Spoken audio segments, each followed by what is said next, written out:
Pemirsa, kita sampai di penghujung acara kita. Saya mau ke Pak Teo. Saya minta pendek, Pak. Terima kasih Bung Karni atas acara ini. Bung Karni, masalah pokok yang harus dicari tentang Papua itu, kalau Freeport dan lain-lain itu hanya sepotong-sepotong.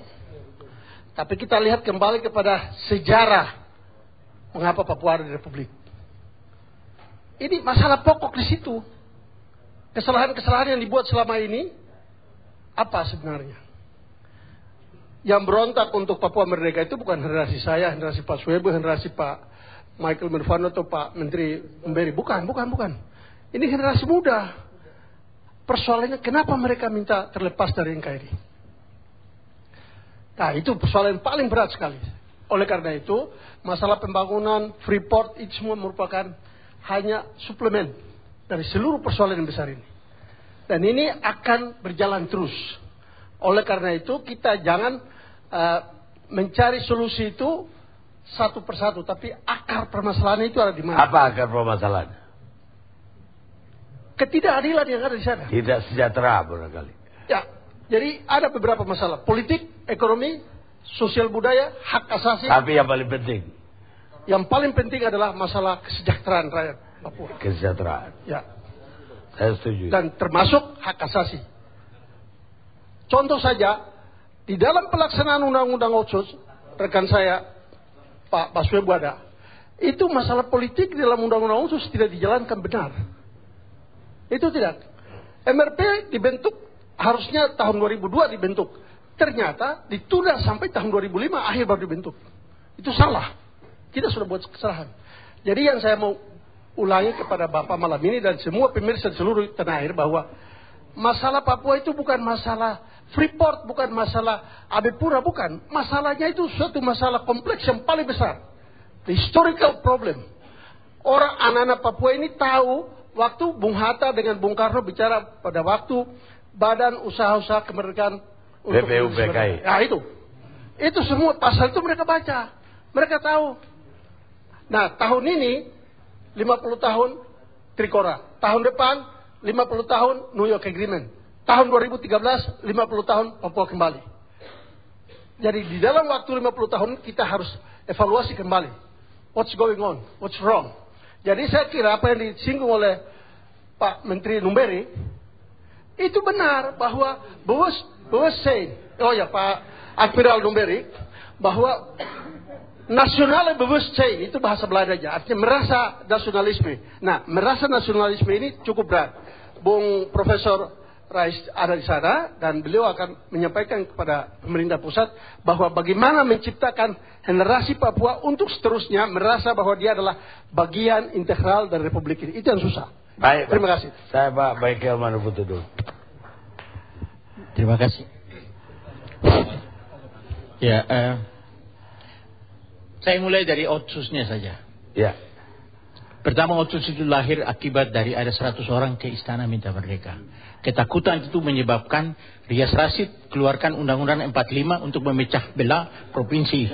Irian Jaya menjadi 3. Ya kan? Nah.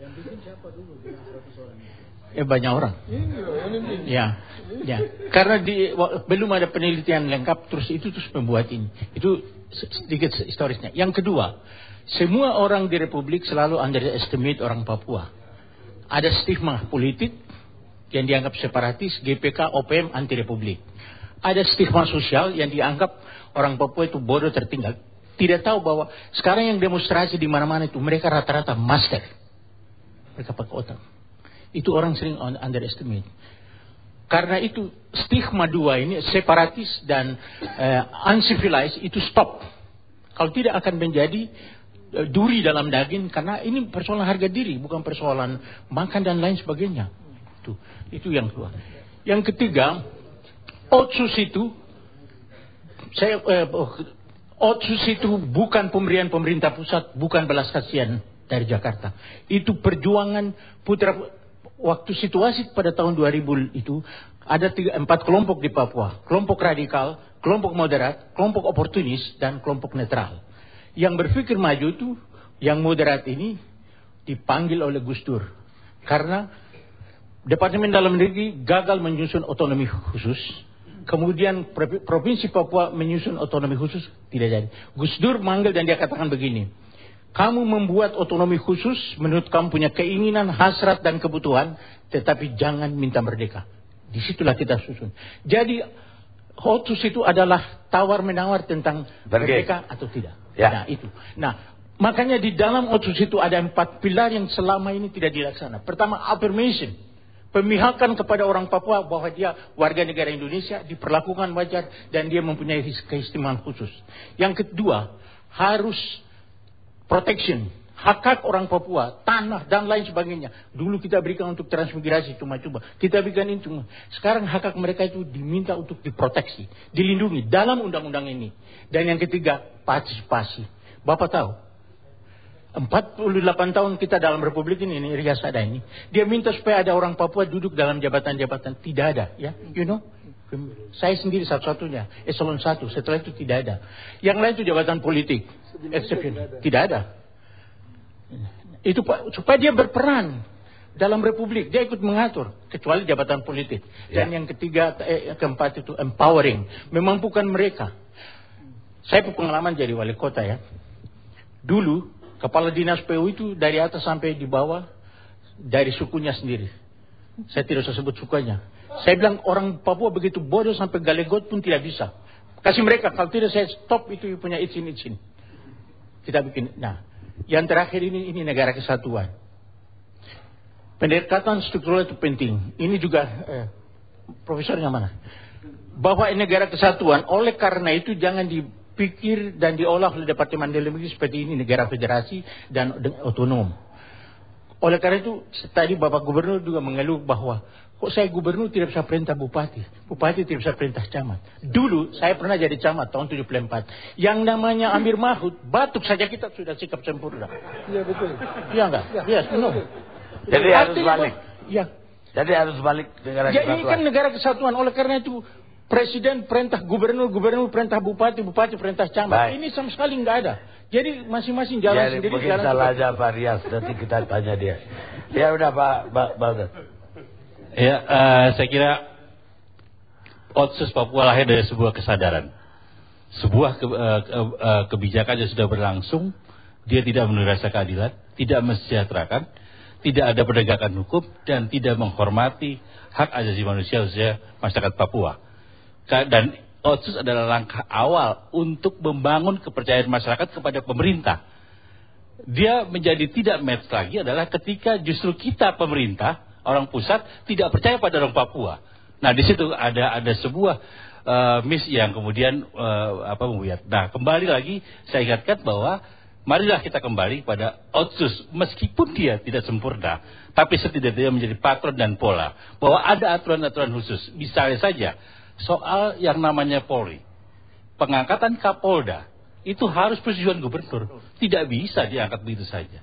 Ada kebijakan-kebijakan khusus. Nah, karena semua soal anggaran dikembalikan kepada negara. Artinya semua fungsi pemerintahan di Papua itu berasal dan bersumber dari APBN. Semuanya harus kembali ke negara. Supaya semuanya kembali kepada bahwa kita memang melakukan sebuah upaya membangun kepercayaan masyarakat kepada. Tanpa itu saya kira enggak. Nah, langkahnya adalah hentikan kekerasan, tegakkan hukum dan dialog. Kurangnya militer. Ya, itu bagian. Mari. Ini terakhir mengenai Freeport. Saya cuma berikan contoh. Kebetulan saya baru tinggal. Di Chili itu ada 37 karyawan yang masuk di dalam tanah itu. Dan tidak bisa diselamatkan. Presidennya turun tangan. Dia keluarkan uang anggaran belanja negara membeli alat dari NASA. Menyelamatkan 37 orang warga negara, bukan mereka, memang mereka karyawan dari perusahaan itu, tapi mereka adalah warga negara. Oleh karena itu presiden turun tangan dan selamatkan dan dia dapat. Kemudian di Kolombia waktu itu kita persiapkan pertemuan antara presiden kita dengan presiden Kolombia. Pada sore hari menjelang sore terjadi bencana alam di sana dan banyak karyawan itu tertimbun. Presiden minta izin dan dia berangkat pulang ke Kolombia karena menyelamatkan orang yang warga negara Kolombia yang tertimbun oleh perusahaan. Semua menonton itu, Pak. Nah, oleh karena itu saya minta yang karyawan ini bukan karyawan, mereka warga negara Indonesia. Betul. PT ini adalah vital. Oleh karena itu kita selamatkan warga negara Indonesia dan selamatkan perusahaan ini. Setuju. Ada mau bicara? Ya, terima kasih. Nanti. Saya Marcel Gobay. Yang pertama, soal akar persoalan tadi. Menurut saya, akar persoalan Papua adalah soal ideologi. Rakyat Papua, ras Melanesia, sudah mengakui diri, sudah merdeka sejak tahun 61. Sudah punya bendera, sudah punya lagu, sudah punya pemerintahan sudah lengkap. Tetapi Indonesia katakan belum.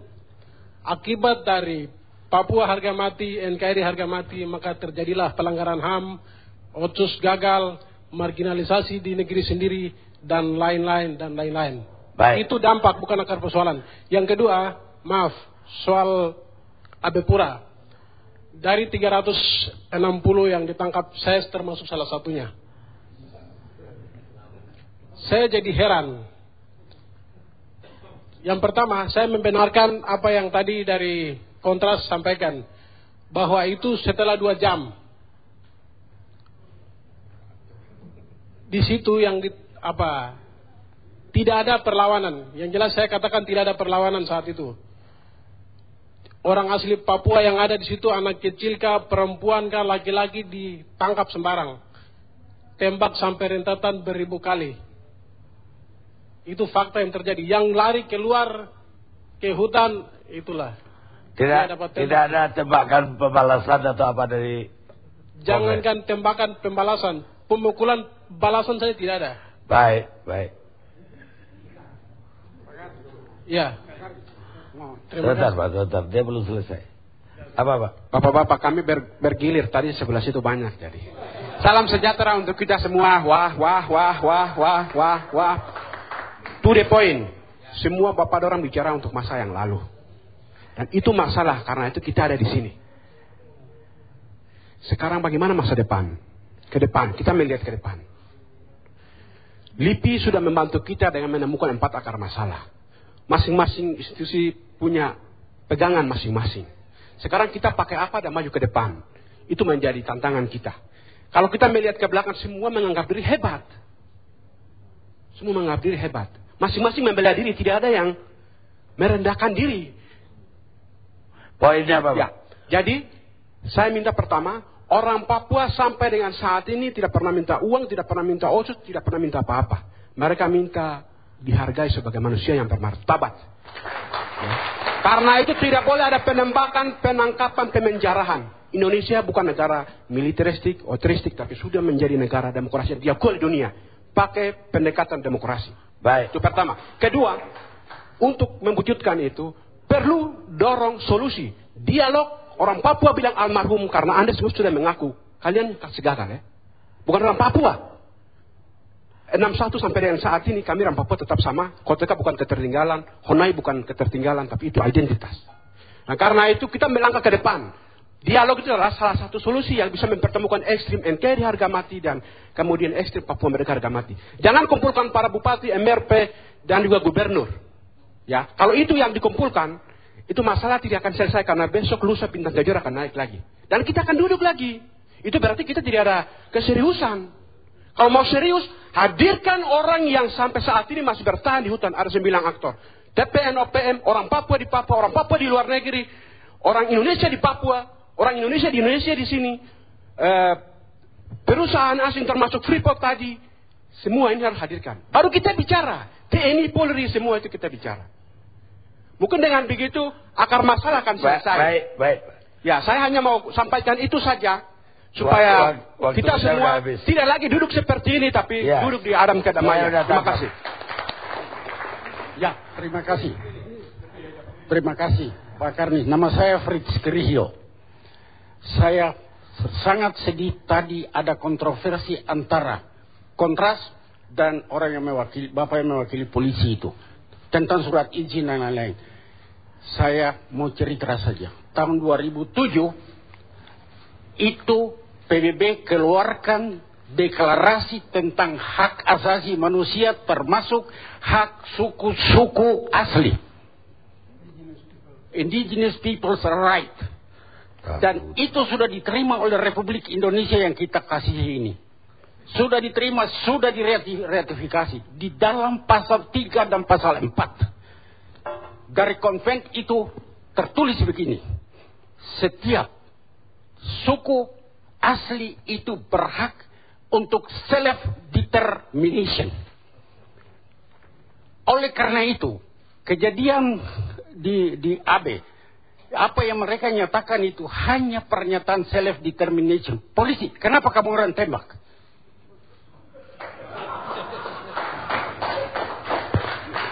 Baca itu konven, di situ konven itu sudah diratifikasi oleh Republik yang besar sekali ini. Dan itu memberikan garansi kepada orang Papua, orang Dayak, orang Mandailing untuk menyatakan saya merdeka. Itu bunyinya. Baik Pak, waktu kita selesai. Pak Dirjen. Ya, Bung Karni, dari menyimak semua diskusi ini memang ada persoalan di Papua. Jadi kita membaca Otsus sebetulnya adalah jalan tengah selama ini, tapi ternyata Otsus itu juga tidak berjalan dengan efektif, dengan maksimal. Oleh karena itu memang harus ada langkah-langkah untuk mencari pemecahan, jalan keluar. Nah, tadi harus ada evaluasi terhadap Otsus, harus ada diskusi, harus ada dialog. Saya kira ini satu langkah yang perlu kita lakukan. Nah, kami dari Kementerian Dalam Negeri selama ini... Kenapa belum ada payung hukum, uang sudah mengalir? Payung hukumnya itu justru ada di Perdasus, Pak. Jadi ada pembagian. Bagaimana tata cara pembagian Otsus itu? Kalau di Papua 60% untuk kabupaten kota, 40% untuk provinsi. Sementara Provinsi Papua Barat membuat Perdasus yang berbeda, 70% untuk kabupaten kota, 30% untuk provinsi. Kenapa tidak ada payung dari pusat? Oh tidak, sudah. Itu di pusat dasarnya cukup dengan undang-undang Otsus saja. Dan kemudian tata caranya dibuat oleh gubernur. Kenapa tidak ada peraturan pemerintahnya? Tidak dibutuhkan peraturan pemerintah untuk itu. Cukup dengan peraturan daerah khusus. Mereka yang akan mengatur pembagiannya. Apa tidak dari evaluasi ini jelas bahwa karena tidak ada PP? Oh tidak ada amanah untuk menyusun PP untuk pengelolaan Otsus itu. Itu diatur dengan peraturan daerah khusus. Dan sudah dibuat oleh gubernur. Gubernur Papua membuat, Gubernur Papua Barat membuat. Nyatanya sekarang rakyat tidak mendapatkan. Nah, artinya itu ada tata kelola dalam Otsus itu yang harus diperbaiki ke depan. Tata kelola Otsus. Nah, mungkin kita sedang evaluasi Otsus itu, Pak Karni, tahun ini. Dan diharapkan laporan tentang evaluasi Otsus termasuk dana Otsus itu akan terbit akhir Desember 2011 ini. Baik, Pak Rias Rasid. Apa begini ini otonomi yang Bapak rancang dulu? Ini dia. Saya tadi terganggu dengan apa yang disampaikan oleh Pak Barnabas, karena itu memang satu kenyataan yang tidak pernah kita pikirkan secara serius. Jadi begini, sebenarnya dengan otonomi khusus itu, otonomi diletakkan di tingkat provinsi. Sayangnya dalam undang-undang otonomi khusus, baik di undang-undang Aceh maupun Papua, tidak ada pasal yang secara jelas mengatakan itu. Bahwa dengan berlakunya otonomi khusus di daerah Papua atau di Aceh, maka pasal-pasal dalam undang-undang tentang pemerintahan daerah yang menyangkut titik berat otonomi tidak berlaku. Dengan demikian, otonomi di Provinsi Papua dan otonomi di Provinsi Aceh itu adalah otonomi khusus. Antara lain itu bukan hanya soal uang. Itu kewenangan. Jadi tidak bisa lagi ada bupati pergi-pergi tidak minta izin sama gubernur. Paling tidak di daerah khusus ini, daerah otonomi. Nyatanya begitu. Itu dia. Bahkan bukan hanya di situ, di tempat lain juga begitu. Jadi ini adalah satu hal yang harus diperjelas.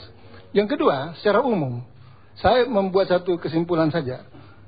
Walaupun saya juga sudah memikirkan dari awal ya, bahwa persoalan Papua itu adalah persoalan kesejahteraan. Otonomi khusus diberikan itu dalam rangka mempercepat proses mensejahterakan masyarakat Papua. Kalau bukan itu, untuk apa ada otonomi khusus? Nyatanya tidak. Ya, nyatanya belum. Ya. Yang kedua, ini yang sudah disebut juga tadi, tapi belum begitu jelas. Otonomi khusus itu adalah proyek pengembalian harga diri. Jadi harus ada harga diri yang kita letakkan di situ. Itu bukan sekedar retorika. Diterjemahkan ke dalam tadi. Misalnya di Freeport. Harus ada satu program pemberdayaan. Sehingga pada satu tingkat tertentu, ya, orang-orang Papua itu duduk dalam posisi-posisi yang cukup strategis. Bagaimana dibuat mereka mampu. Ya. Di pemerintahan juga begitu. Di semua level. Itulah otonomi khusus. Jadi ada satu proses untuk mengangkat harga diri mereka. Tentu saja dengan keadilan dan segala macam. Yang terakhir Pak Kani, ini tidak ada yang sebut tadi. Bagaimana membuat orang Papua ikut memiliki Indonesia. Bukan hanya dimiliki oleh Indonesia. Ya. Kenapa orang Padat tidak mungkin berontak melawan Republik? Dia menikmati Indonesia yang besar. Tidak mungkin mereka berontak. Orang Batak tidak mungkin berontak. Orang Makassar tidak mungkin berontak. Orang-orang ini menikmati semua Indonesia yang besar ini. Papua belum. Nah, bagaimana membuat orang Papua menikmati Indonesia yang besar? Apa konsep Pak Rias? Ya kirimlah mereka dalam pelatihan-pelatihan itu ke seluruh Indonesia. Tinggal di tempat-tempat itu, diberi kesempatan untuk berkarir, berkembang dan sebagainya. Sehingga dia tidak hanya memikirkan Papua terus pikirannya di situ. Dia harus memikirkan Indonesia. Dia mengambil keuntungan dari Indonesia yang besar. Nah, bagaimana caranya? Jabatan-jabatan di pusat. Ya, jabatan-jabatan di berbagai tempat yang di mana pemerintah pusat punya kewenangan untuk menempatkan mereka, diberi pelatihan, diberi kemampuan, dibentuk dia punya kompetensi, taruh mereka di situ. Terpaksa dibikin crash program seperti itu. Baik, ya. terima kasih. Waktu kita udah habis. Saya mohon maaf untuk yang belum kebagian. Saya hanya mau mengutip kata-kata Bung Karno, 17 Agustus 63 di Stadion Utama Gelora Bung Karno. Saya minta untuk tenang. Bung Karno menegaskan perihal makna 4 perkataan dari Sabang sampai Merauke bukanlah suatu rangkaian dari kata ilmu bumi. Bukan sekedar menggambarkan geografis background, bukan pula sekedar geografis entity, melainkan satu kesatuan kebangsaan, satu etnitas bangsa, satu kesatuan negara yang bulat dan kuat. Juga merupakan satu kesatuan tekad, satu kesatuan ideologis yang amat dinamis dan merupakan satu kesatuan cita-cita sosial yang hidup laksana nyala api unggun. Mengutip dari Parias Rasid tadi, seharusnya lah Indonesia itu kalau memang satu kesatuan juga milik orang Papua, tidak hanya Papua milik orang Indonesia.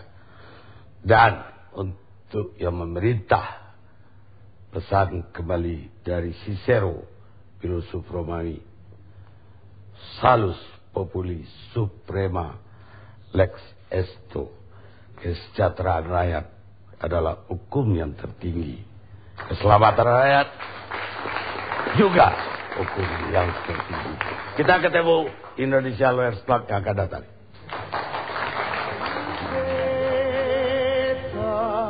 Pusaka abadi nan jaya,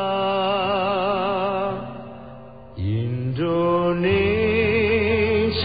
sejak dulu kala selalu dipuja-puja bangsa. Di sana